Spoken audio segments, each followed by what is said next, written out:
Hey friends, you want to get a hold of me? Here's how you do it. If you're a MySpace fan, give me a holler at www.myspace.com/jph1955. YouTube viewer, give me a holler at www.youtube.com/harbor, HARBER2008, and regular email, jph2005@earthlink.net. Give me a holler. Love to talk to you. And welcome back, everybody, to the second part of episode 4, the Playa Vista Party Dog Show, coming to you from San Diego, California. I'm John Harbour, and thank you for joining us tonight. Well, in this part tonight, we're going to talk about the exploits of the mouth of Reverend Jesse Jackson. Yeah, he did it again. Put his big foot in his big mouth a week ago. During the Fox News Sunday show on the Fox Television Network and Fox News Channel, the Reverend Jackson thought that they would turn his mic off during a commercial break. No such luck. What happened this time? Well, he was talking to another guest in the same studio, one of his associates, and he was talking about Barack Obama, the Democrat presidential nominee, President Senator from Illinois. He said Senator Obama was talking down to black people, and he suggested that someone ought to go and cut Senator Obama's male member off. Oh my, what a firestorm this caused. The Reverend Jackson had to apologize to Senator Obama, and these are two well-known Chicago Democrat figures, two well-known Chicago political figures, two well-known Chicago civil rights people. And this points up a fact that with enemies like Jesse Jackson, you want to wonder if Barack Obama is going to be able to govern this country effectively. I mean, it's brawl time between the Reverend Jackson and Senator Obama. And I tell you, the Democrats, that's the last thing they needed. Did you catch the latest poll tonight? According to Newsweek, Senator Obama and the Republican nominee, Senator John McCain, are in a dead heat. Not too long ago, about 3 or 4 weeks ago, Obama was up by 15 points. The more is coming out of Senator Obama, people don't like him, and all the momentum now is with Senator McCain. And the Democrats had better worry that this election could turn into a disaster for them. When we all thought for months and months that this was going to be a disaster for the Republicans. The only thing that could save the Democrats now is a full-scale depression in the economy.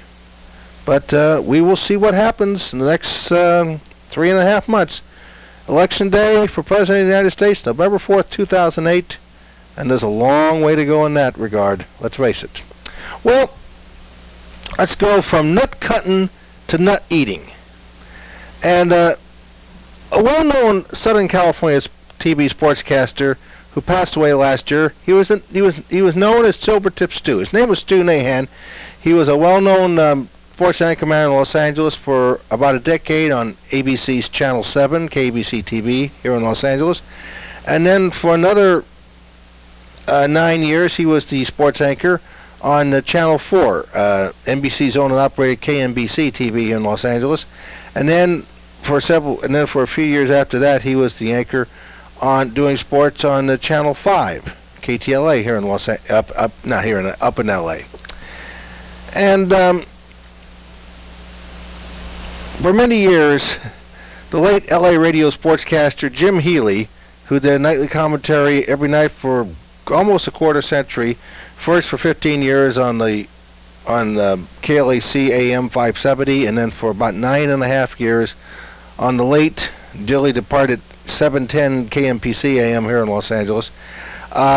He and Stu had a running kind of kidding battle about things, kiddingly teasing each other. And one day, Jack Perkins, the well-known NBC News correspondent who was a Channel 4 anchor at the time in early 1983, Jack, of course, now does work for A&E on the as a host of the show Biography.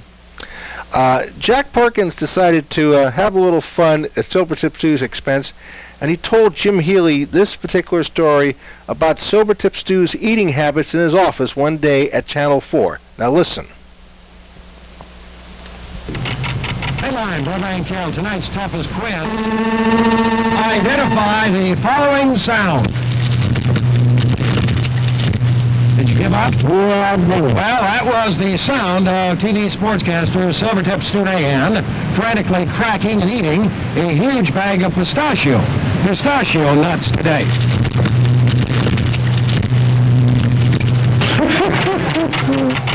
That's the weakest pistachio nut sound effect I have.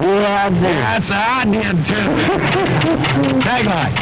Silvertip Stu, a.k.a. You know what's wrong with that sound effect? That actually is cracking pistachio nuts. When you do the real thing, they're always flops. Tagline. Silvertip Stu, a.k.a. the human garbage disposal, a.k.a. the man who never met a meal he didn't like, was sent this enormous bag of pistachio nuts by someone who heard of his awesome eating habits on this program. Yeah, they did. Yeah. Final tag. In his office at the TV station today, Silvertip Stu lost no time in wiping out the pistachios. Oh, come on, that's it. In fact, by mid-afternoon, the floor of his office was so littered, you couldn't see the carpet for the shelves. And Silvertip Stu couldn't see the shelves for his stomach. Postscript. By late this afternoon, when the TV station boss walked into his office, Silvertip Stu was still snapping and crackling. Here we go again. Final postscript. Horrified, his boss said, "When do you plan to clean up this mess?" Silvertip Stu had an ad lib for that. He said, "That's the sports picture, the complete sports story right up to the moment, brought to you by..." Now, we're going to keep this running to the end because you'll know the identification of these culprit here. Makers of Haviland Supreme, Motor Oil, and top quality Texaco products, and Jack Perkins, you Channel 4 squealer on Silvertip Stu. Cost me $1.98 for those pistachio nuts. Eastbound, builders of high mileage, high quality cars. Now, here comes KLEC disc jockey Harry Newman to comment at the end of the segment. Sound effects of my time, but no, not that one. The one that he did after he finished the pistachio. Yeah, that one. That is the most gross sound in the world. Yes, yes, indeed, Harry. Yes, Moldy Oldie, A Blast from the Past, 1983. The late Jim Healy talking about his friend Silvertip Stu Nahan, the king of pistachio nuts. Let's snap and crackle. Well, we'll be back with another segment of this epic television program in a moment, and when we come back, we're going to talk about the explosive hit situation with A-Rod and Madonna. Yes, folks, the Material Girl and the most overpriced player in baseball may be heading together, and it's causing a real mess.